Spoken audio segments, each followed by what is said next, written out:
Britain में एक धर्मनिरपेक्ष मानवतावादी लेखक हैं खालिद उमर। वे फ्रीडम ऑफ स्पीच यानी बोलने की आजादी की स्वतंत्रता का पूर्ण रूप से समर्थन करते हैं। दरअसल खालिद उमर ने एक ऐसा लेख लिखा है जो भारत के हर एक व्यक्ति को सोचने पर मजबूर करता है। इस लेख के माध्यम से खालिद उमर के विचार और तथ्य एक चौंकाने वाला खुलासा करते हैं। यानी इस शानदार लेख के द्वारा खालिद उमर ऐसा दावा करते हैं कि यदि भारत एक हिंदू राष्ट्र बनता है तो इसमें हिंदुओं की प्रकृति और सभ्यता के कारण भारत में रहने वाले हर एक समुदाय की शांति और प्रगति सुनिश्चित और सुरक्षित रहेगी। दरअसल खालिद उमर ने हिंदू राष्ट्र के निर्माण की संभावना पर अपने विचार लिखे हैं। वे लिखते हैं कि यदि भारत कभी हिंदू राष्ट्र बन जाता है तो उसके भविष्य को लेकर उदारवादी लोग अक्सर भारत में अल्पसंख्यकों के दमन और नरसंहारों के बारे में ही डरावनी कहानियां सुनाते रहते हैं। तो पेश है खालिद उमर के उस लेख का हिंदी अनुवाद। आरोप है कि नरेंद्र मोदी और भाजपा भारत को हिंदू राष्ट्र बनाना चाहते हैं। अगर ऐसा है तो मेरा सवाल है कि भारत के हिंदू राष्ट्र होने में क्या गलत है। भारतवर्ष जिसकी सभ्यता 5000 वर्ष पुरानी है, इसे मूलतः मातृभूमि होने का परिचय देने की कोई आवश्यकता नहीं है। जो विश्व के सभी हिंदुओं के 95% और सनातन हिंदू धर्म के जन्म स्थान को आश्रय देता है। भारत को हिंदू राष्ट्र के रूप में उसकी पहचान के लिए शर्मसार नहीं होना चाहिए। ईसाई और इस्लाम धर्म के बाद हिंदू धर्म दुनिया का तीसरा सबसे बड़ा धर्म है, लेकिन यह भौगोलिक रूप से उतना व्यापक नहीं है जितना पहले दो धर्मों के रूप में दुनिया के नक्शे पर व्यापक रूप से फैला हुआ है। दुनिया के 3 हिंदू बहुल देशों में यानी भारत, मॉरिशस और नेपाल में 97% हिंदू आबादी रहती है और यह आबादी सभी प्रमुख धर्मों में भौगोलिक रूप से सबसे अधिक है। भारत में 95% हिंदू आबादी रहती है, जबकि उसके मुकाबले में केवल 1.6% मुसलमान ही इस्लाम की जन्मस्थली में यानी अरब में रहते हैं। वाम उदारवादियों को 53 मुस्लिम बहुल देशों के साथ कोई समस्या नहीं है, जबकि इसमें से 27 देशों में आधिकारिक इस्लाम धर्म है। 100 देशों से अधिक ईसाई बहुल देश भी हैं और 15 देशों में आधिकारिक ईसाई धर्म है। इन ईसाई देशों में England, Greece, Iceland, Norway, Hungary, Denmark शामिल हैं। इसके अलावा 6 बौद्ध देश और एक यहूदी देश इजराइल भी है।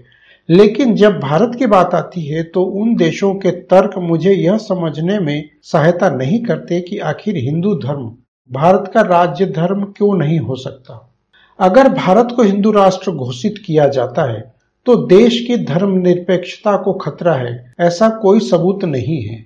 भारत में पारसी, जैन, सिख, मुस्लिम, जोरास्ट्रियन सहित सभी धर्मों का विकास हुआ है, क्योंकि हिंदू दूसरे धर्म के प्रति असहिष्णु नहीं है।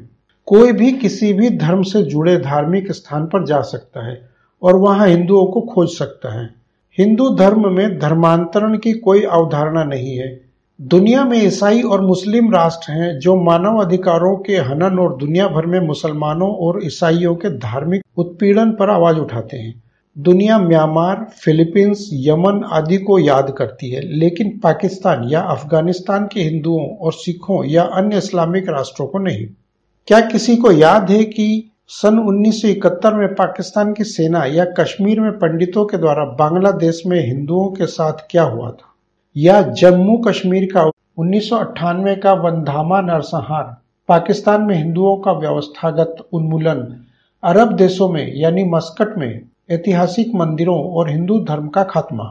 भारत की नीतियां धर्मनिरपेक्ष रही हैं, जबकि हिंदुओं और उसके बहुसंख्यक समुदाय के खिलाफ धार्मिक रूप से भेदभाव होता रहा है। इसके कई उदाहरण हैं। क्या आपने हज सब्सिडी के बारे में सुना है?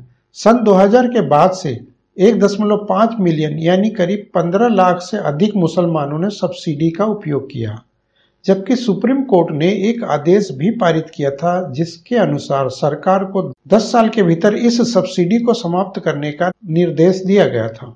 कौन सा धर्मनिरपेक्ष देश एक विशेष समुदाय के लिए धार्मिक पर्यटन को सब्सिडी देगा?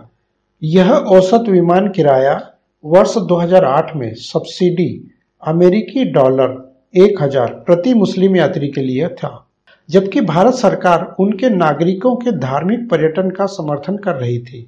वहीं सऊदी अरब एक ऐसा देश जहां हिंदुओं की मूर्ति पूजा की निंदा की जाती है और दुनिया भर में वहाबी चरमपंथ फैला रहा है।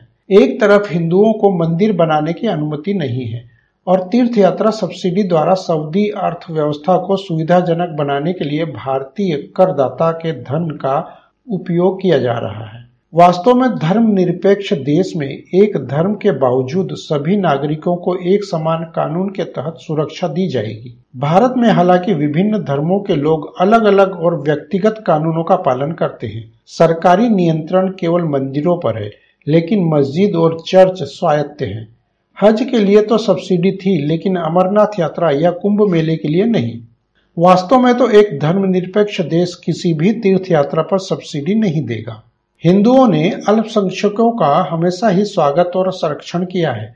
चलो सहिष्णुता के अपने इतिहास पर एक नजर डालें। भारत के हिंदू समुदाय ने पारसियों का स्वागत किया। जब उन्हें दुनिया भर में सताया गया, वे 1000 वर्षों से यहाँ फल फूल रहे हैं।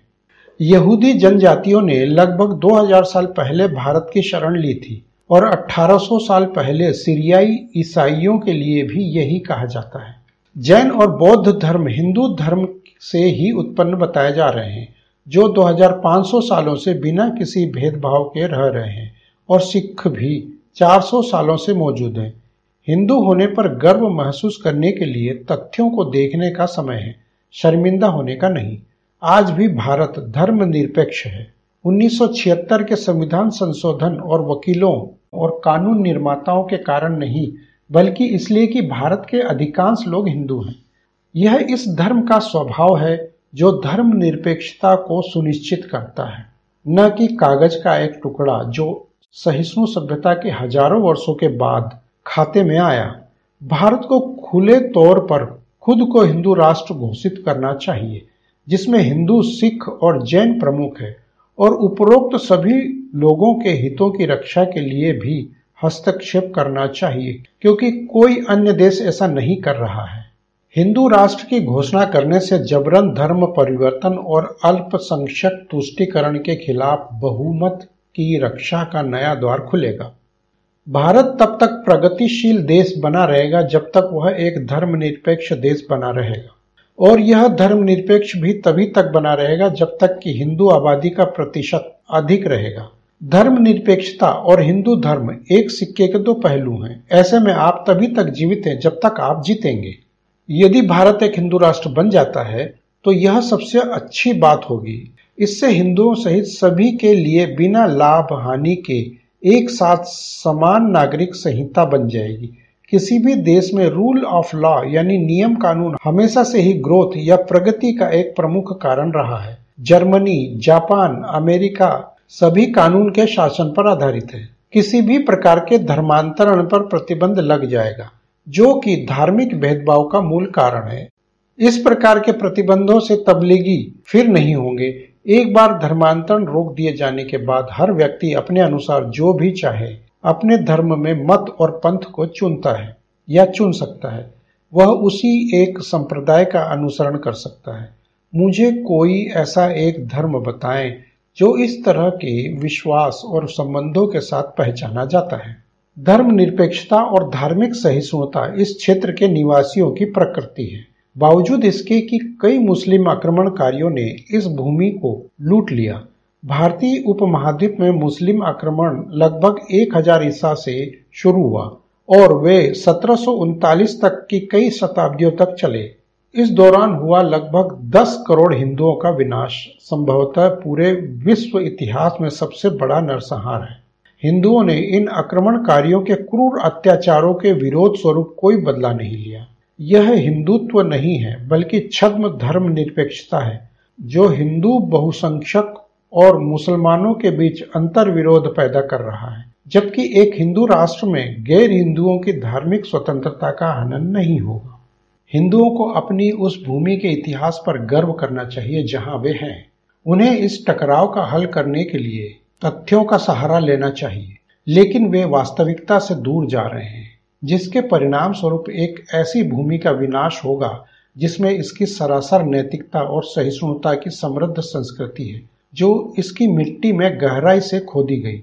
मुस्लिम राष्ट्रों की मांग को पूरा करने के लिए भारत ने बेशकीमती गलतियां करने की मूर्खता की है। धर्मनिरपेक्षता के नाम पर भारत तुष्टीकरण करने के लिए पर्याप्त सहिष्णु बनता जा रहा है। अब समय है कि हिंदुओं को उनके द्वारा विरासत में मिली शांति की घोषणा करनी चाहिए। एक हिंदू राष्ट्र जो धर्मनिरपेक्षता को अपनी प्रकृति के माध्यम से महत्व देता है, किसी भी प्रस्तावना से रहित दुनिया के लिए एक उदाहरण होगा। आप यहाँ अंग्रेजी के मूल लेख का लिंक भी देख सकते हैं।